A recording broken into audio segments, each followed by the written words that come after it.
Hello everyone and happy December! I am currently filming this on December 1st and I genuinely can't believe it's December. I feel like everyone says this, but time is flying so fast and I can't believe another month is over. I can't believe I'm going to tell you about the books that I read in November. I am briefly interrupting the video to let you guys know that I am having an Etsy restock in 2 days. So today is Friday, December 5th, and I am going to be having my next Etsy restock this Sunday, December 7th at 10 a.m. Eastern Standard Time, New York time, and I really quickly just wanted to mention it because it's coming up very soon. I wanted to have all of these items go into my Etsy shop as soon as possible because the holidays are right around the corner, and I can't guarantee that if you order from my shop they'll get to you in time for the holidays. I wanted to quickly show you the new bookmarks and the other bookmarks that I'm going to be restocking. I'm also restocking a highly requested author portrait, and then we will get into the actual video, which is me talking about the books that I read in November. So the first three are the new ones, and they are part of my new winter series of bookmarks, which I'll put videos of them up here. The first one is dedicated to one of my favorite types of trees, which is the birch tree, and I especially love birch trees in the winter, and one of my favorite poems that I read every winter, or at least I try to read every winter, is Birches by Robert Frost. As always, it is double-sided with beautiful silver foiling. I also put in little speckles of snow as well, and I'm really happy with how this one came out, so I hope my fellow birch tree lovers appreciate this one as well. And then the next one that I have is another one of my favorite wintry flowers, and that is Snowdrops. So this is the Snowdrop window, and it is again inspired by my stained glass bookmark series. I love snowdrops so much. They feel so whimsical and magical and enchanting, and I love that they bloom even in a snow-covered forest or snow-covered garden. So I really wanted to dedicate a bookmark, a winter bookmark, to snowdrops because I think they're such a magical flower. And then the last one, it might be my favorite, although I really love all of them equally, and that is the cardinal bookmark. So I love cardinals. I know that they are very much a symbol of winter. I love watching them outside, and there have been so many cardinals and blue jays this year. I don't know why, but I feel like there are more than normal. Every time I look outside into my garden, I see so many cardinals and blue jays, so I really wanted to make a bookmark dedicated to them. So those are the three new bookmarks: the birch trees, the snowdrops, and the cardinals. And then I am restocking two of the winter bookmarks from last year, and the first one is the silver and blue fern design. I love this design so much, and I really love this icy blue color with the silver foiling. To me, it just feels so wintry. And then the other one I am restocking is the Mr. Fox watercolor illustration, and I love this one so much. A lot of you requested for me to bring it back. And then for the people who are trying to fight the winter blues, I thought that I would restock some of my more summery floral stained glass window designs. So we have the lily pads bookmark and the peony bookmark, and I again really love this design. It makes me feel happy and springy and summery. I do appreciate the winter, but after a while, mid-January to March, it's just like that bitter depths of winter, which there is beauty in it, but sometimes I like little hints of summer to fight the winter blues. So happy to have those back again. The only author portrait that I am restocking, I do still have quite a few author portraits available in my shop, but so many of you for months now have been asking me to bring back John Steinbeck's author portrait. I read East of Eden this year. John Steinbeck is one of my favorite authors, so I was so happy to see that you guys were interested in having his portrait brought back. So again, it is double-sided like all of my work, and this side has the first page of East of Eden on it with his signature, and then the other side has the title page of East of Eden and the little preface or note to his friend, the editor. His name is Pascal Covici, or Pat, and I love that letter. That's one of my favorite parts of East of Eden. It's not even part of the story, but it's part of John Steinbeck's story of writing it. And anyway, I am so happy to be bringing this back, so I hope, again, you're happy to see it back. So those are all of the items that I am going to be stocking, new stock in my shop. There is, like I said, some things are still available in there. So yes. This Sunday, December 7th, today's Friday, so it's in 2 days, at 10 a.m. Eastern Time, I will be putting a little countdown in my Instagram story, and if you have any questions, please let me know. I will be happy to answer them. I do ship worldwide. International shipping doesn't come with tracking because tracking is extremely expensive, unfortunately. And so if you have any problems with an order, just let me know. Like I said, I can't guarantee that the orders will be delivered before Christmas or before the holidays in general, but I'm just hoping to get these to you as soon as possible. And what else? What else? Oh, I wanted to make a big announcement about this because I get so many messages. Sometimes the Etsy tracking isn't correctly linked to the actual tracking of your item. So a lot of people have been messaging me in the past restocks that their item says that it was delivered on Etsy, but they haven't received it yet.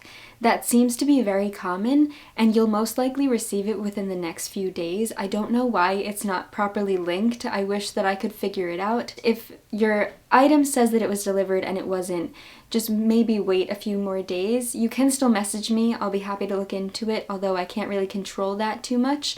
So just keep that in mind. Thank you so much for letting me interrupt this video, and now I will talk about the books that I read in November, and I hope that you enjoy.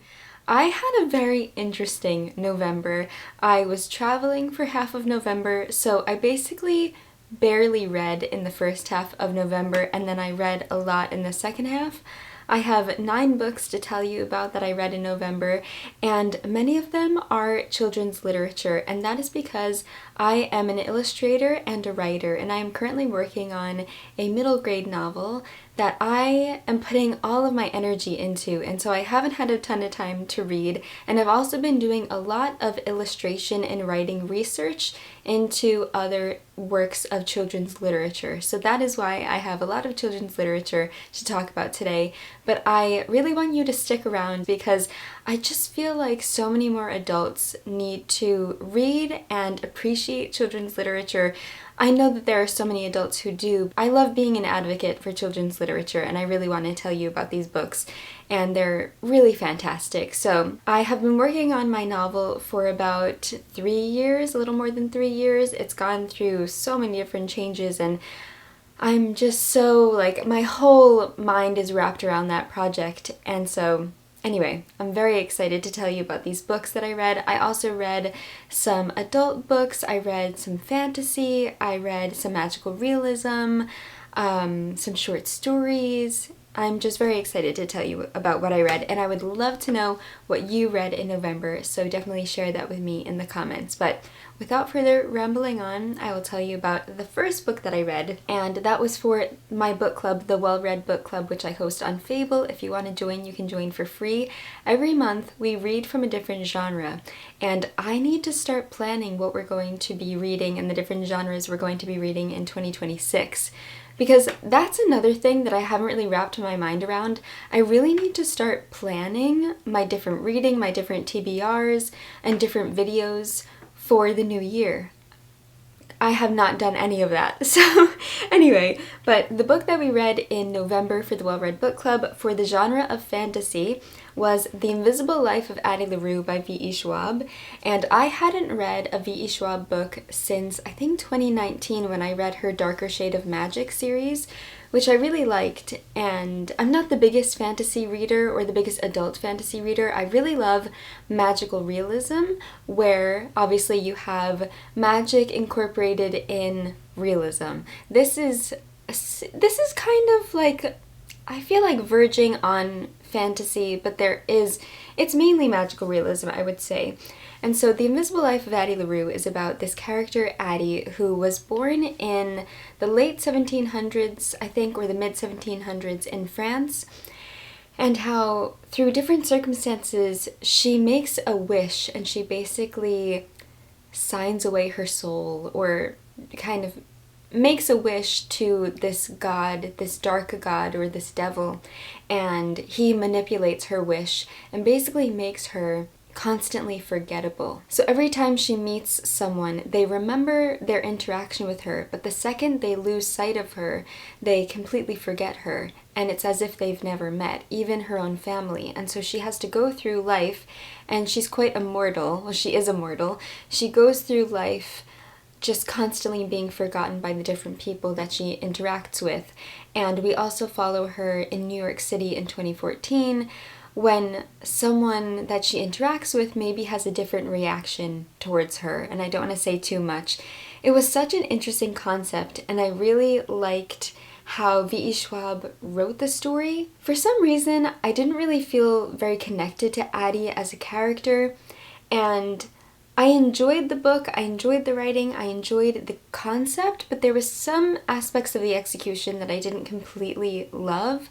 And one of them is a bit of a spoiler, so I don't want to say too much, but basically, a lot of her interactions she has with different people throughout the many years of her life are sexualized and romanticized, and I wish that there were a bit more interactions that she had with people, maybe from different ages, different types of people. Maybe she meets a child and a mother, or a grown man or woman, and how she can learn about different things about life through different types of people. It really felt like every single interaction she had, almost everyone, had some kind of sexual tension mixed into it, and I just didn't think that was necessary, because later on she does have a very special romantic relationship with someone, and I feel like it would have given that relationship more resonance if she had less or fewer romantic relationships previously to that one. Does that make sense? If you've read this, I would love to know your thoughts. I had a really fun time talking to everybody in the book club and reading everybody else's reviews and seeing what they thought. Like I said, I really enjoyed the concept. It was just aspects of the execution that didn't completely grip me and that I didn't love. Then I finally finished The Silmarillion by J.R.R. Tolkien. We were reading this for the Game of Thrones book club. I should have finished this about 2 months ago, but I really enjoyed taking my time with it. This is an epic history of his universe and the worlds that he captures in the Lord of the Rings series, and a lot of the characters that he references in the Lord of the Rings, we get to see a bit more of them and their story in the Silmarillion, and that is my favorite part about this book, is really getting such a deeper understanding of the characters and events that were mentioned in the Lord of the Rings. And although at times I did feel not lost, but just like there was so much going on, this book is a lot to grasp, and that's why I was enjoying taking my time with it and really trying to understand who was being referenced, because there are so many characters in this book, and I love the way that Tolkien describes each character, because he's always saying, this person, son of this person, brother of this person, mother of this person, and he's always creating connections and trying to explain the familial ties between everybody, which I appreciate, but at times I was like, wait, who's related to who? So I feel like maybe a family tree of some kind would be interesting and helpful, or is there like a character chart? Did I look for that? I don't even know if I thought to look to see if there was any like character map or anything. I don't think there is in this edition. Yes, no, there's a map, but there's no character map, which maybe would have been a little bit helpful. Anyway, so I just love Tolkien's writing. He is one of the most incredible world builders, and the way that he created every aspect of his world, and the language and the folklore and the history and the battles and the different creatures, and I'm just so fascinated by what he has done and by his writing and the poems and like the lyricism of his words. Just stunning. So I cannot recommend Tolkien's work enough. I would definitely suggest starting with The Lord of the Rings or The Hobbit, because I think that's a bit more of a easier introduction. The Silmarillion is a bit more to grasp onto, so I would just say that and know that going in. But anyway, I really enjoyed the Silmarillion, and I did also listen to the audiobook as well as physically read it, and the audiobook is narrated by Andy Serkis, who is the voice of Gollum, and so he does an incredible job performing the work, and it really feels like a performance. It doesn't only feel like a narration, which I love so much.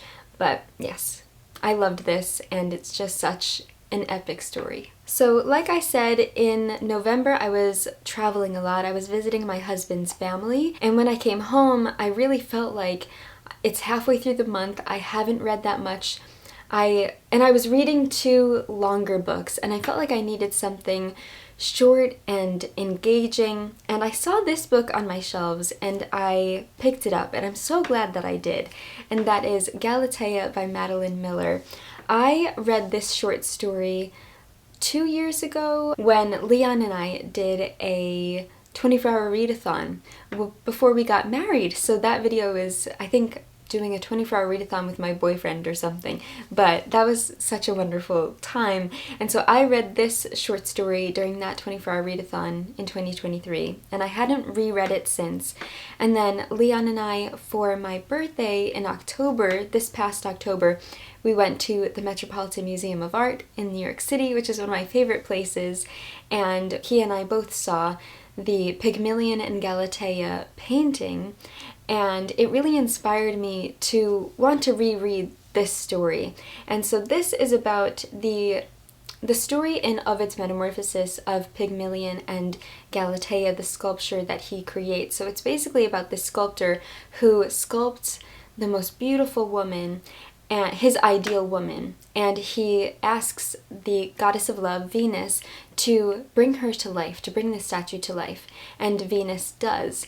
And Madeline Miller really gives Galatea the voice that she didn't have in the original story. Galatea is such an incredibly strong character in this short story, and I love the way that Madeline Miller adapted it. I just think it's such a brilliant work of art and a brilliant exploration of what a short story can do. Short stories are so powerful because you have to pack such a strong punch, and you have to pack so much into a short word count, and she does it so wonderfully and magically. This story feels so enchanting and vivid and captivating. The mixture of art and history and motherhood and so much of what is captured in this book I just absolutely adore. So if you haven't read Galatea, I would definitely recommend doing so. I have also read The Song of Achilles and Circe by Madeline Miller, and I love both of those books.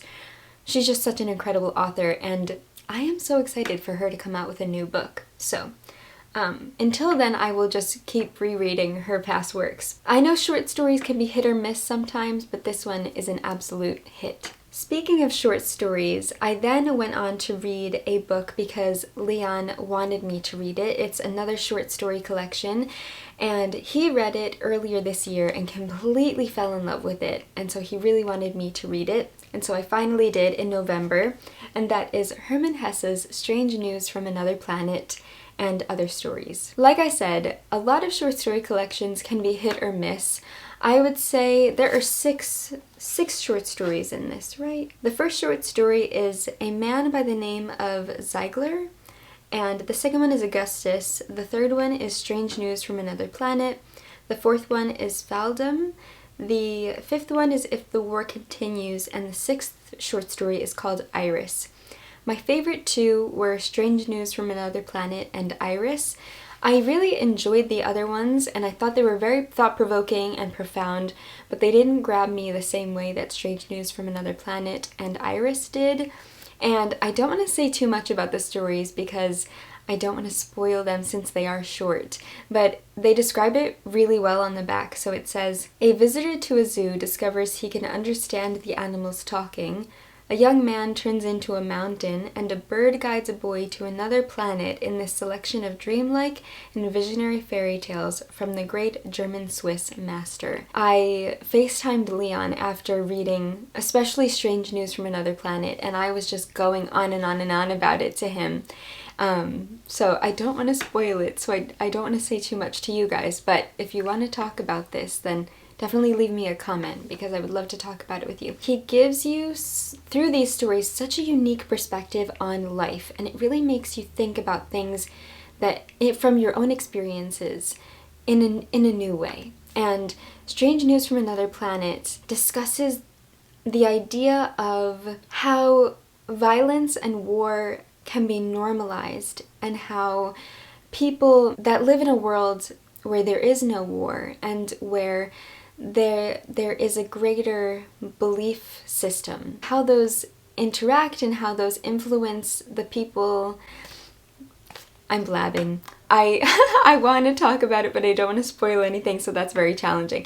But I would love to talk to you about this if you have also read it. I really enjoyed this collection, and I, of course, highly recommend reading it if that sounds like something that you would enjoy as well. I have a lot of children's literature now, but I want you to stick around because they're fantastic and I think you should read them. So this past Thursday was Thanksgiving, and we always have Thanksgiving at my parents' house, and some of my family members come over, and my two little cousins came over, who I just adore so much. Their names are Ryan and Riley, and I just love them so much. And Ryan is learning how to read, which is so exciting. And he was showing me, and then he told me when he was finished, he said, "You know, Carolyn, at Christmas, maybe I can read to you again and I'll be even better." And I said, "Ryan, I would love that. That's so exciting." So their dad, my cousin Robbie, said that he would bring some books from their house to my grandma's house so that we could read on Christmas, because we always celebrate Christmas at my grandmother's house. And I thought that they could definitely bring their own books, but maybe I would gift them some books for Christmas from me. That I don't think they have these books. And these books are from one of my favorite writers and illustrators, and it is a series of 3 books, and you can read them separately, but they do kind of go together. And that is the Hat series by Jon Klassen. And I love Jon Klassen so much. He's such an incredible and wonderful writer and illustrator. And so the first one is I Want My Hat Back. The second one is This Is Not My Hat. And the third one is We Found a Hat. And they are simple but so funny. Jon Klassen also wrote The Skull, which I've mentioned recently, and I love The Skull so much. That's a bit more of a longer picture book, but I would say it's like verging on middle grade a little bit. What I love about Jon Klassen's work is it's subtly dark. Like, there is some very subtle dark humor in this book, but I would say it's more like, instead of dark humor, dim humor. Because it's not completely dark, but there is a bit of dim humor in this series, or in this book specifically. The third one has a bit more of a lighter tone to it, but it is still very sweet and humorous. And you'd think the concept is simple, but it's just so wonderful.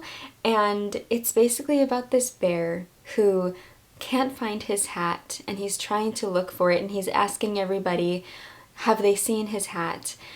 And maybe someone has seen it, or maybe someone has stolen it, and the bear wants to get it back. So it is a fantastic book. And then the second one is about this little fish who steals this very little hat from a much bigger fish, and how the little fish thinks that it can get away with it. But can it? That's the question.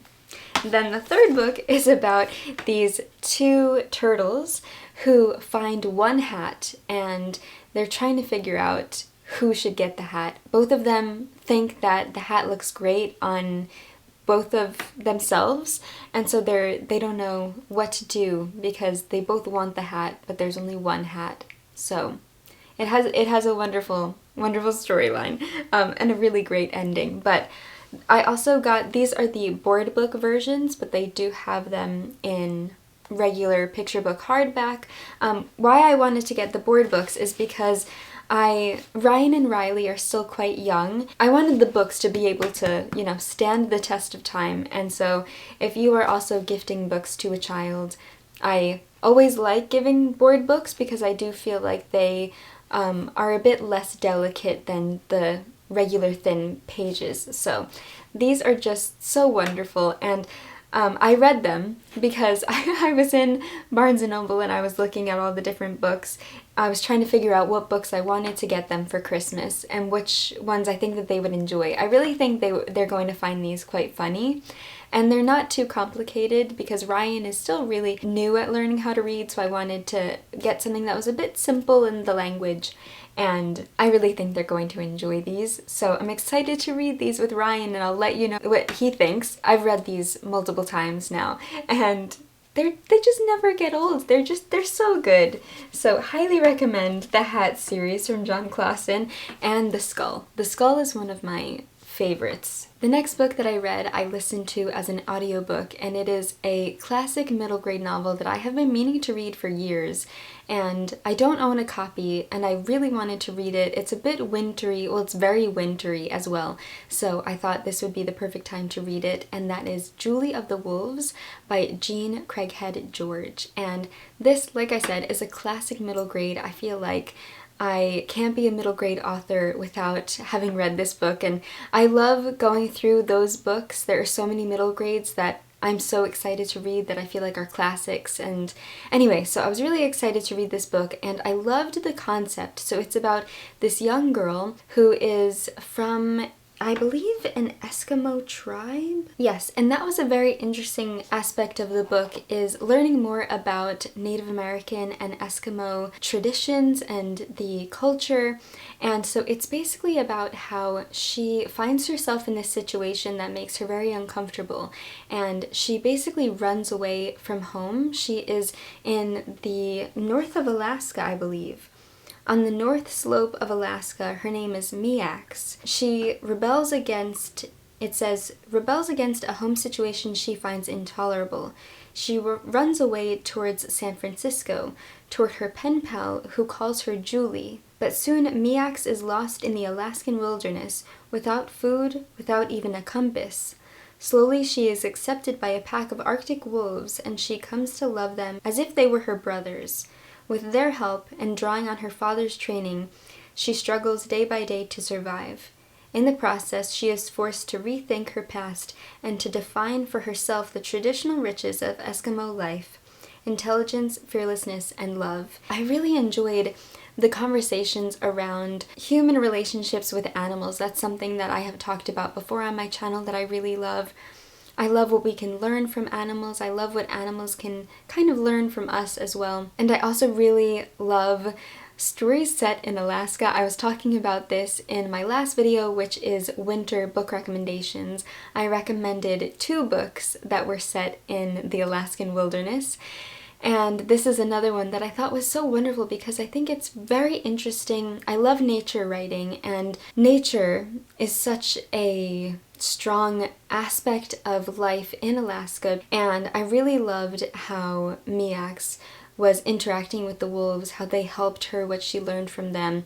And although I really enjoyed all of those aspects of the book, and I thought the descriptions were wonderful, somehow I felt distanced from the writing, and I don't entirely know why. I'm still trying to figure it out, but I really enjoyed the story. There was just something about it that I couldn't completely latch onto. I've been trying to figure out why, especially as a middle grade writer, where not necessarily my job, but one of my goals is to look at my own work and think, what's working, what's not working, and how can I fix it? It's that problem solving. And so I kind of like, especially as a reader, acting as an editor. Not that I will have any influence because this book is already published, but I like asking those questions and thinking, I'm having this response to this story. Why am I responding that way? What can change about it to make me respond more positively or differently? So I like asking those questions. I'm still trying to figure out the answer to that one in terms of Julie of the Wolves, but I really enjoyed the story overall, and I think it was wonderful, and I can definitely see why it's a classic. The next and last book is the last book that I read in November, and I actually bought it for myself when I was shopping for Ryan and Riley's Christmas books. I got a book for myself from one of my favorite writer and illustrator duos. They are a husband and wife duo, and they are Philip Seastead and Erin Easted. So Philip and Erin Stead, they are a married couple. Erin is an illustrator, and I believe she's written as well. And Philip is also mainly a writer, but I also think he illustrates as well. And that is A Snow Day for Amos McGee. Amos McGee is a character that they have created a lot of, or I think 2 other books around. A Sick Day for Amos McGee, and what's the other? I can't think of the other one, but I'll put it on the screen. They just came out with this new book called A Snow Day for Amos McGee, and it is basically about their beloved main character Amos and his different animal friends. And this is basically about how Amos is really looking forward to the first snowfall, and he lives in a city very close to the zoo, and he is very good friends with the animals. When it snows, how Amos goes around, and I don't want to say too much because it's a picture book, it's so short, and it's so sweet. This is just such a heartwarming story, and it's basically just his relationship with these animals and how they're there for him and he's there for them. And as I just said, I love the relationship between humans and animals, and he knits for them. I don't want to spoil it, but he knits all these different hats and scarves and blankets for all the animals, and it's so heartwarming. As someone who loves to crochet, and I have tried knitting, the fact that we're following this old man character, which I have such a soft spot for the elderly because I worked at a nursing home in high school and a bit into college, and I really love children and elderly people because I feel like you can learn so much from them, and they're so wise.